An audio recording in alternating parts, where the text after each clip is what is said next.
10월 기도 제목 혹시 제출 안 하신 분들이 있으면 목자분들에게 기도 제목들 제출하셔서 저한테 기도 제목이 오늘까지는 도달할 수 있도록 또 목자분들도 신경을 좀 써주시면 내일쯤에 10월달 기도 제목 수책자를 좀 이렇게 출력하도록 그렇게 하겠습니다. 그리고 또 아직 VIP 명단 제출을 하지 못하신 분들은 제출해 주시면 계속 이제 추가해 가고 있습니다. 이번 주.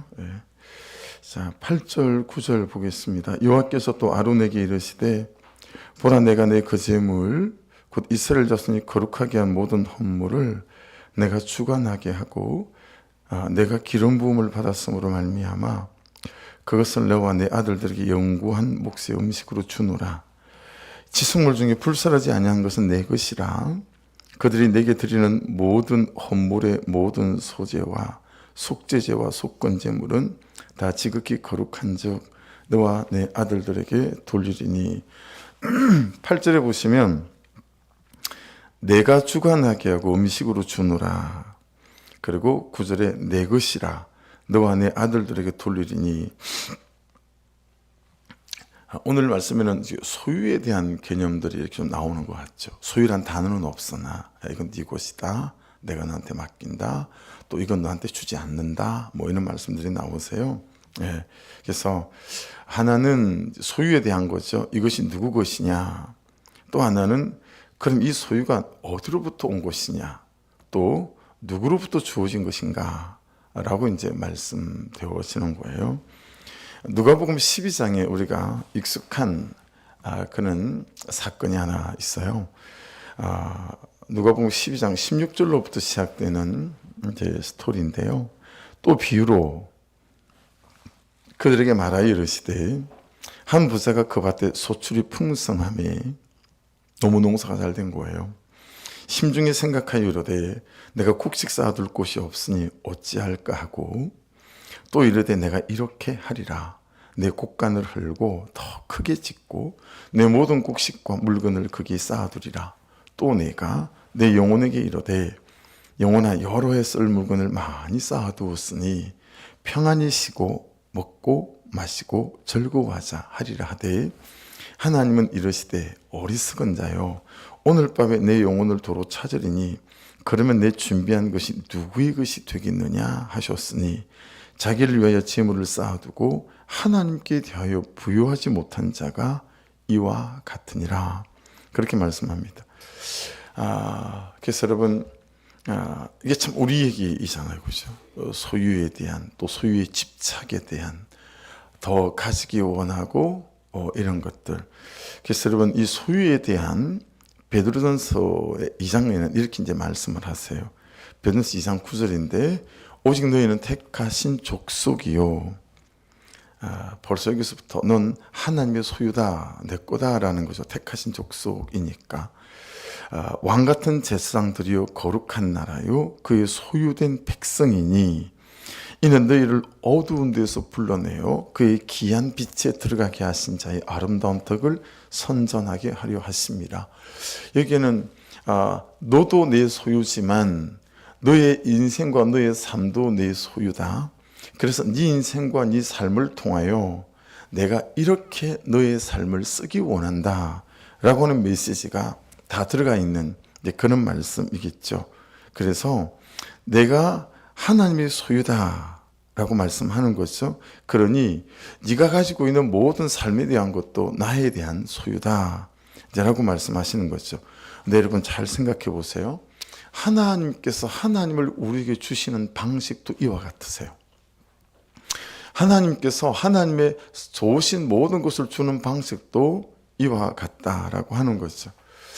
한 나라의 왕이 대단한 이제 왕권과 부를 이루었는데 아들이 약한 거예요.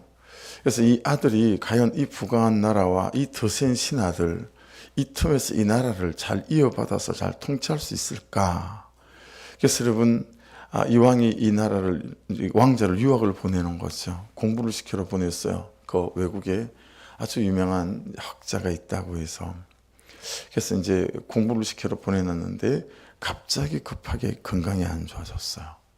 생각지도 못하게. 급히 아들에게 사신을 보내지만 이게 아들이 도착하기 전에 자신이 죽을 것 같단 말이죠. 그럼 신하들 중에 특별히 아주 굉장히 권력욕이 있고 욕심이 많은 신하 하나가 있는데 병권도 그 신하가 갖고 있고 이 자기 아들한테 나라를 물려줄 것 같지 않단 말이죠. 그래서 그 신하를 불러서 네가 가지고 싶은 것들을 다 가져라. 다 가져라. 그리고 우리 아들이 이제 사신을 보냈으니 올 텐데 우리 아들한테는 지가 가지고 싶은 건 한 가지만 주면 어떻겠냐. 뭐 신하가 너무 좋아하죠. 가지고 싶은 거 다 가지라고 하니까. 그래서 왕이 칙령으로 왕자에게 이제 가지고 싶은 건 한 가지만 가질 수 있도록 여러 백성과 신하 앞에서 이게 딱 공표가 된 거예요. 그리고 왕자가 돌아왔을 때는 이미 장례식이 다 끝났고 이미 염려했던 대로 그 신하가 나라의 대부분의 그런 권력을 독차지하고 있더라는 거예요. 모든 신하들을 모으고 백성들을 모으고 왕의 유언대로 이 왕자한테는 가지가 소유하고 싶은 건 한 가지밖에 없는 거예요. 근데 이 왕자에게는 아버지를 닮아 지혜가 있었던 거죠. 그래서 백성들 앞에서 내가 가지고 싶은 건 이 신하다라고 한 거죠. 그 신하를 자기 소유로 삼으니까 이 신하가 아버지의 것을 자기 것으로 가지고 있는 모든 것이 다 이 아들의 것이 되지 않겠어요. 그렇게 오롯이 왕권을 되찾고 그 나라의 모두를 자기 소유로 삼았다라고 하는 얘기가 있지 않아요? 그러니까 여러분 똑같아요. 그렇죠? 우리는 죄인이고 해서 지옥 안방의 주인공이고 그렇게 심판의 대상이지 않았겠어요? 근데 예수 그리스도를 허락하시고 그 예수 그리스도를 믿음으로 여러분 예수 그리스도 그분이 누리고 그분이 가지고 있는 모든 소유가 나의 소유가 되어지기 시작하는 거죠. 그래서 요한복음 1장 12절은 영접하는 자, 곧 그 이름을 믿는 자들에게는 하나님의 자녀가 되는 권세를 주셨으니라고 말씀하십니다. 이때 영접하는 자, 이 람바노라고 하는 게 영어로는 여러분 이게 이제 테이크 이런 건데 이런 거예요. 믿어질 때까지 기다리는 사람이 아니고 믿음으로 붙잡는 사람을 말하는 것입니다. 영접하는 자는 할 마음이 생기고 또 그를 용서할 마음이 올라오고 내 감정이 막 나를 붙잡고 그럴 때까지 기다리는 사람이 아니고 그냥 말씀을 따라 내가 순종을 붙잡는 사람을 말하는 거예요. 영접하는 자, 람바노라고 하는 단어는. 그러니까 여러분 이걸 뒤집어 놔야 돼요. 이걸 뒤집어 놔야 돼요. 우리는 감정이 올라올 때까지 기다리잖아요. 그 감정이 올라올 때까지 그것이 하나님의 뜻인 것처럼 기다리잖아요. 그러지 않고 여러분 말씀이 말씀하시는 대로 믿음으로 내가 용서를 붙잡아 용서해주고 용납을 붙잡아 용납해주고 사랑을 붙잡아 사랑해주고 이것이 영접하는 자라고 하는 것이죠. 현관문을 열고 웰컴 들어오십시오 라고 하는 거다라고 하는 거예요. 그래서 요한복음 7장 39절에는 이는 그를 믿는 자들이 받을 성령을 가리켜 말씀하시는 것이니라 그렇게 말씀하세요. 믿는 자들이 받을 성령, 성령을 받아 믿는 것이 아니고 여러분 믿는 자들이 받을 성령이다 라고 말씀하시는 것을 보면 여러분 우리가 정말 감정이 요청할 때까지 여러분 기다리지 마시고요. 이해되어지고 설득되어질 때까지 기다리지 마시고 말씀이 말씀하실 때 내가 아멘 하고 그 말씀을 믿어 붙잡는 은혜가 저와 여러분에게 있어야 된다라고 하는 것을 알 수 있어요. 그래서 요한복음 16장 24절에는 지금까지는 너희가 내 이름으로 아무것도 구하지 아니하였으나 구하라 그리하면 받으리니 너희 기쁨이 충만하리라. 그래서 여러분 주일날 제가 그러지 않았습니까? 며느리를 위해서 정말 사랑하게 해달라고 기도해야 된다. 시어머니를 위해서 정말 사랑하게 해달라고 기도해야 하고 남편과 아내와 자녀와 부모님과 그 어떤 사람을 위해서 정말 사랑하게 해달라고, 지금의 이 내 삶을 사랑하게 해달라고. 그렇죠? 그러니까 여러분, 그런 분들 제법 봤어요. 집에 들어가면서 이 구질구질한 집이고, 마치 그냥 길가에 있는 돌멩이 쓰레기 발로 툭툭 차는 것처럼, 그렇게 자기가 오늘도 거처하고 자야 될 집을 툭툭 차는 거, 쓰레기 차듯 자기 인생을. 그러나 그렇다고 해서 그 집을 가꾸고 꾸미고 정돈하고 청소하고 하지도 않아요. 예. 맨날 그냥 툭툭 쓰레기 차듯이 차면서 사는 거예요. 근데 이건 믿음이 아니다라고 하는 거죠. 그렇죠? 예. 그래서 구하라. 치울 힘도 주십시오. 그렇죠? 정돈할 힘도 주십시오. 내 삶을 말이죠. 예. 그러면서 여러분, 그 믿음을 통해서 저와 여러분 안에 기쁨이 충만해지는 은혜가 있기를 주의 이름으로 축복합니다. 근데 우리는 우리의 열심이나 우리의 방법이 지금 내가 소유하고 누리게 한 줄 착각한다라는 거예요. 그래서 이게 이제 자기의의가 되는 거예요. 그래서 여러분, 성실한 사람은 되게 조심하셔야 됩니다. 열심히 사는 사람도 되게 조심하셔야 됩니다. 착한 분들 있죠. 자기가 알잖아요. 조심하셔야 돼요. 성품이 안 좋은 사람보다 성품이 좋은 사람이 훨씬 위험합니다. 인간은 다 거기서 거기에요. 진짜 토찐개찐이에요. 조금 나눠주고 흘려보내는 사람들 있죠. 동네방네 다닌다면서요. 자기 자랑 다 합니다. 나눠줬다는 거예요. 섬겼다는 거예요. 다 자기 의로 삼는 거예요. 그래서 자기가 아껴서 이 재산이 모이고, 여러분, 자기가 열심히 살아서 이게 뭐가 된 줄 알아요. 진짜 착각 중에 착각입니다. 그렇지 않아요. 예. 그렇죠? 그래서 신명기 9장 6절은 이렇게 말씀하십니다. 그러므로 너희가 알 것은 내 하나님 여호와께서 내게 이 아름다운 땅을 기업으로 주신 것이 내 의로움을 인함이 아니니라. 너는 목이 곧은 백성이니라. 그렇게 말씀하세요. 그러니까 여러분, 우리가 조금만 뭐만 되면 그 하나하나가 다 내가 이룬 소유고 내 열심 때문에 된 소유다라고 생각하는 거죠. 그래서 여러분, 그런 장이 열리면 얼마나 우리가 가르치기를 좋아합니까? 이렇게 살아야 된다고, 이렇게 해야 된다고. 예, 자기가 이룬 것이 자기 의가 되어가지고요, 그것이 하나님께서 나에게 그런 은혜를 주셔서 그렇게 살게 하셔서 이렇게 주신 거다, 뭐 이런 생각하지 못하는 거죠. 다 자기 의로 자기를 덮어가는 거예요. 그래서 여러분, 중요한 게 뭐냐면 10절을 보십시오. 지극히 거룩하게 여김으로 먹어라. 왜냐하면 하나님이 주신 거니까, 하나님의 소유니까. 이해되시죠? 하나님께서 맡기신 것이고, 그리고 맡기고 있는 것이고, 앞으로도 맡길 것이기 때문에 지극히 거룩하게 여김으로 먹으래요. 내 인생과 내 삶을, 내 시간을. 이는 내게 성물인즉 남들이 다 먹을지니라. 여러분, 거기에 거룩하게 있죠. 거기도 밑줄이라면 성물인즉 거기도 밑줄이에요. 두 개 다 똑같은 단어예요. 코데시라는 단어. 하나님께 드려진 것이니 거룩하게 여겨야 된다는 거예요. 예. 나도 내 삶도 하나님께 드려진 것이니 거룩하게, 우리가 하나님 이미 소유가 됐다라고 하는 것이죠.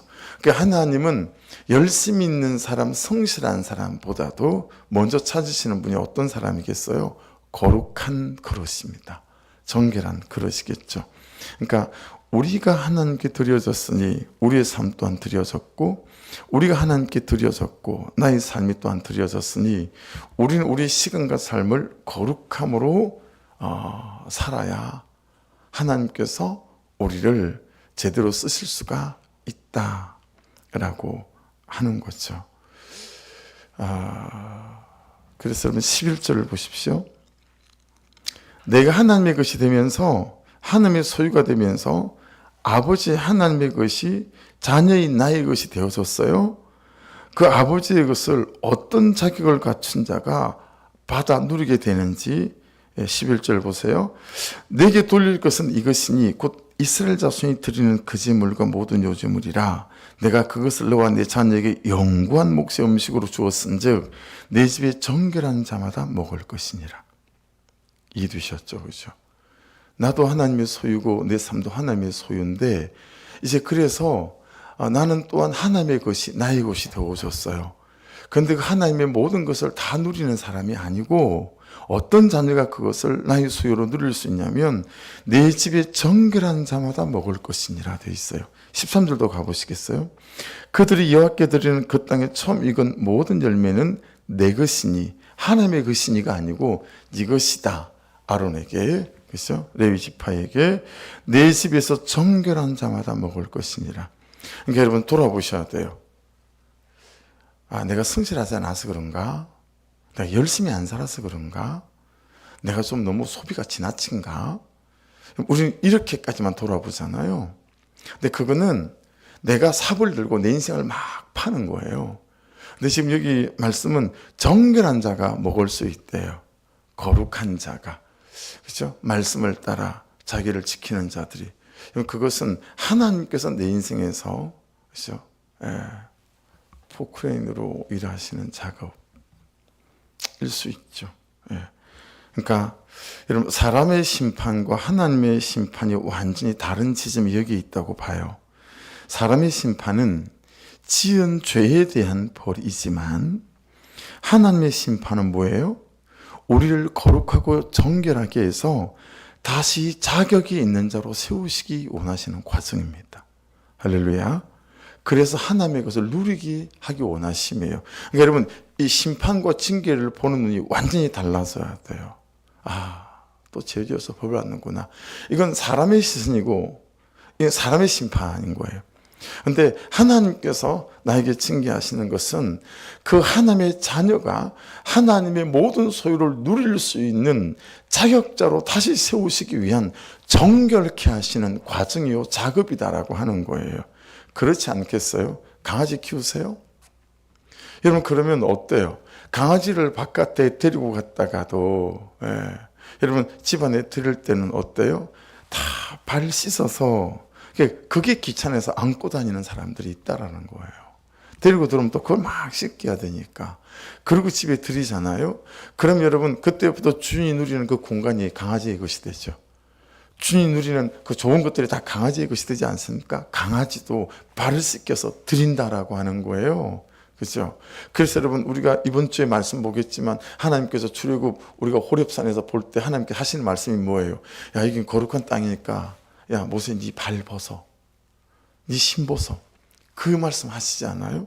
그러니까 여러분 하나님의 것이 우리가 하나님의 소유가 됐다라고 했을 때 예수 그리스도로 말미암아 하나님의 그 선한 것들이 우리에게 소유가 된 거예요. 근데 우리가 그걸 어떻게 누리려고 살아갈 수 있느냐면 정결한 백성이 되어지게 될 때 그것은 말씀 앞에서 씨름하고 말씀을 따라가려고 하는 몸부림을 가진 사람들이 그 하나님의 소유된 백성이 되어지고 그분의 소유들을 내가 누려갈 수 있다라고 하는 것이니 하나님의 평강을 누리시기를 주의 이름으로 축복합니다.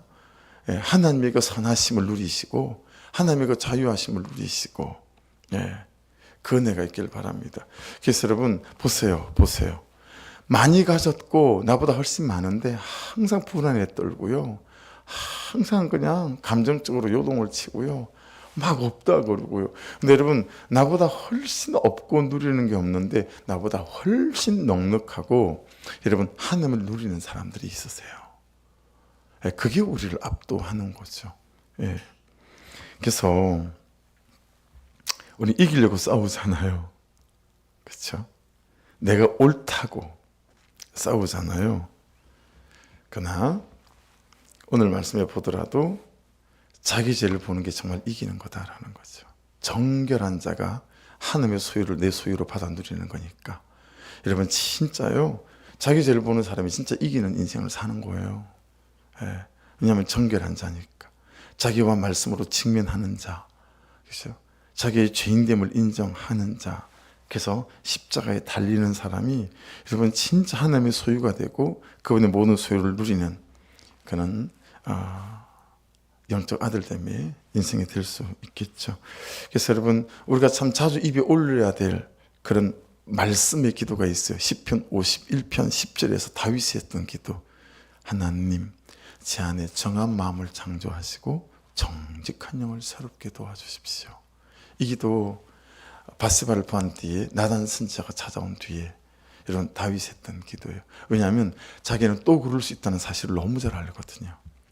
다윗은 바세바 같은 여인을 10명이라도 더 그렇게 할 수 있는 자기라는 사실을 너무 잘 아니까 하나님 제 안에 정한 마음을 창조하시고 정직한 영을 새롭게 하소서, 이 기도를 일생 입에 달고 살았다라고 하는 것입니다. 19절로 훌쩍 뛰어서 좀 가볼게요. 19절, 이스라엘 자손 여호와께 거제로 드리는 모든 성물은 내가 영구한 몫의 음식으로 너와 내 자녀에게 주노니 이는 여호와 앞에 너와 내 후손에게 영원한 소금 언약이니라. 이게 소금 언약이 여러분 어려운 게 아니고요. 소금은 할라스라고 하고, 그리고 언약은 이제 베리트 그렇게 부르잖아요. 소금 언약이에요. 이 소금은 썩지 않도록 하는 거잖아요. 그래서 이 약속들은 썩지 않는 약속이고 변하지 않는 약속이고, 특별히 하나를 더 여러분 붙이세요. 늦지 않는 약속이다라는 거예요. 예, 늦지 않는 약속이다. 여러분, 하나님의 약속은 왜 이렇게 더딜까? 나는 언제쯤 이걸 누릴까? 이런 고백하잖아요.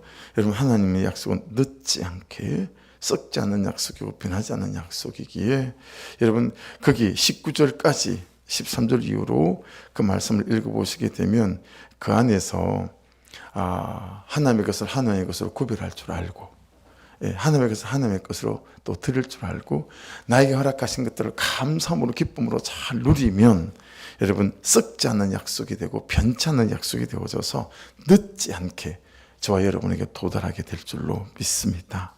20절 보십시오.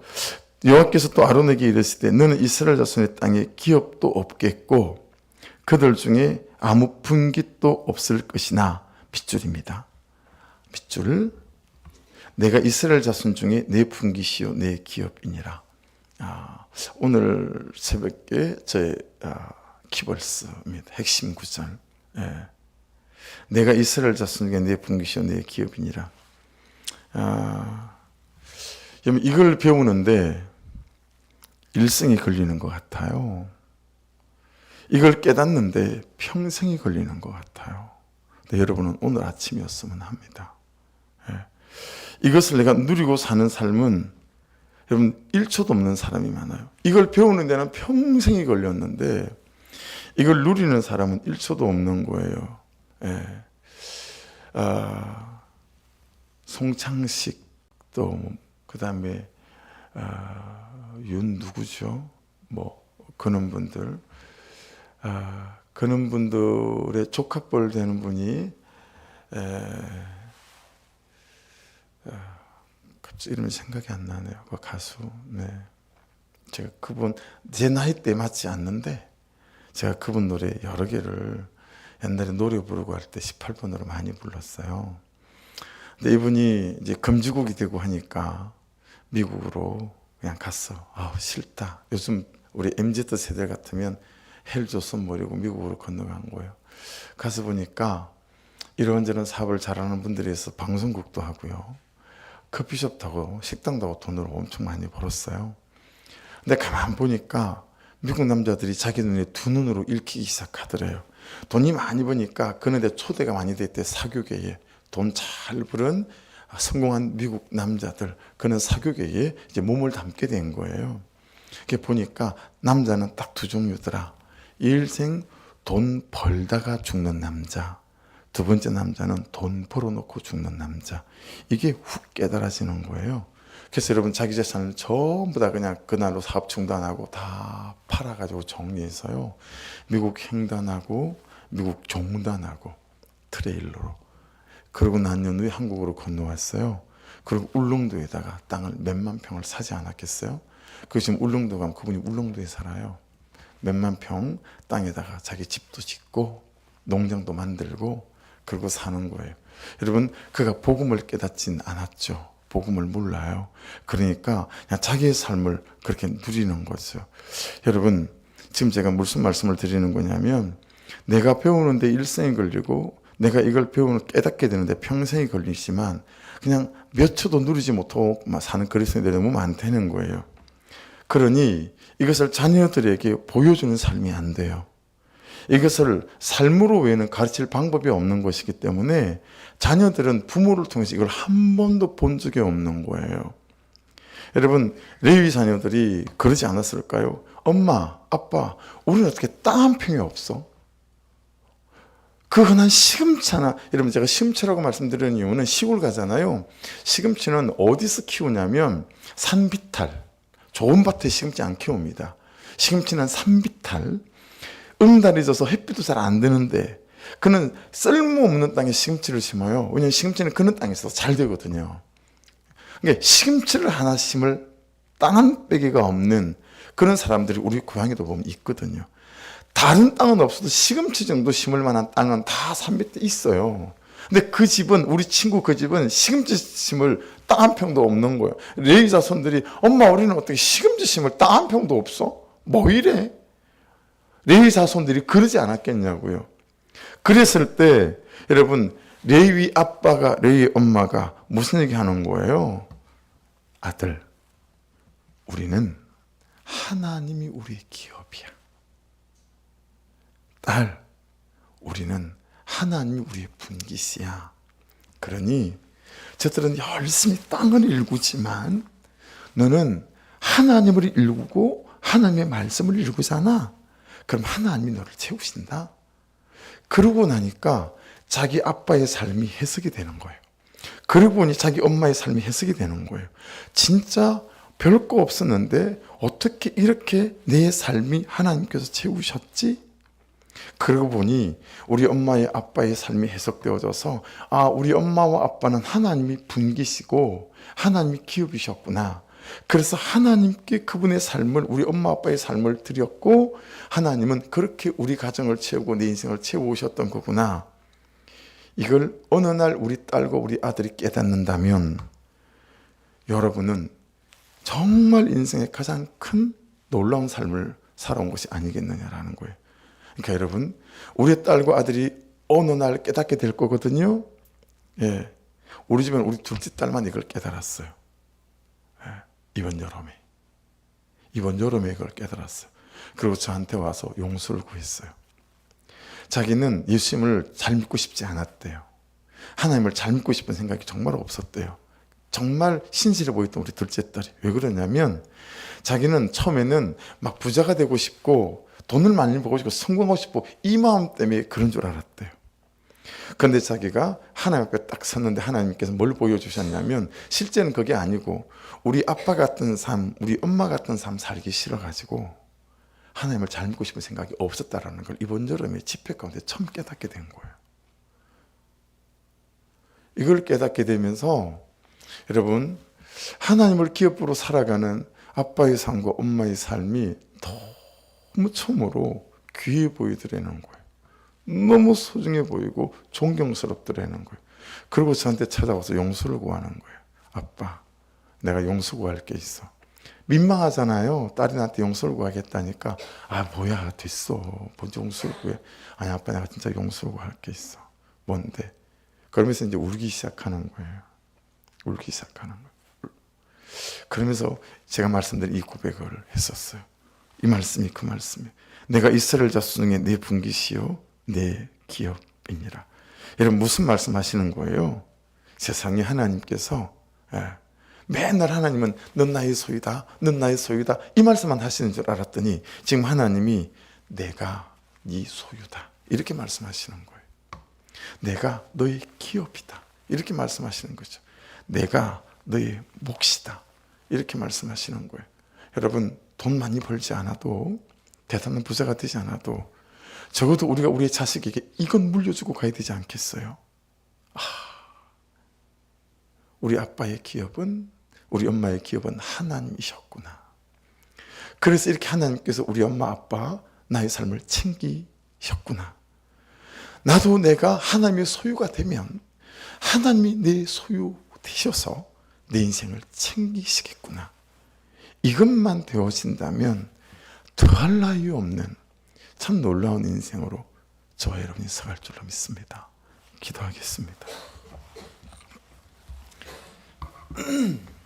말씀 붙잡고 하나님, 제가 온전히 하나님의 소유가 되게 도와주시고 그래서 하나님 또한 저의 온전한 소유가 되어지는 이 놀라운 은혜와 비밀을 경험하고 살아가게 도와주옵소서 해서 삶으로 우리 엄마의 삶이, 우리 아빠의 삶이 우리 자녀들에게 와, 우리 엄마와 아빠는 하나님의 소유이구나. 그래서 하나님께서 우리 엄마 아빠의 소유이셨구나. 여러분, 이 아름다운 삶 앞에 초대받는 나와 그리고 우리 가정, 우리 자녀들 되게 하옵소서. 주여 한번 부르고 같이 기도하십시다. 주여!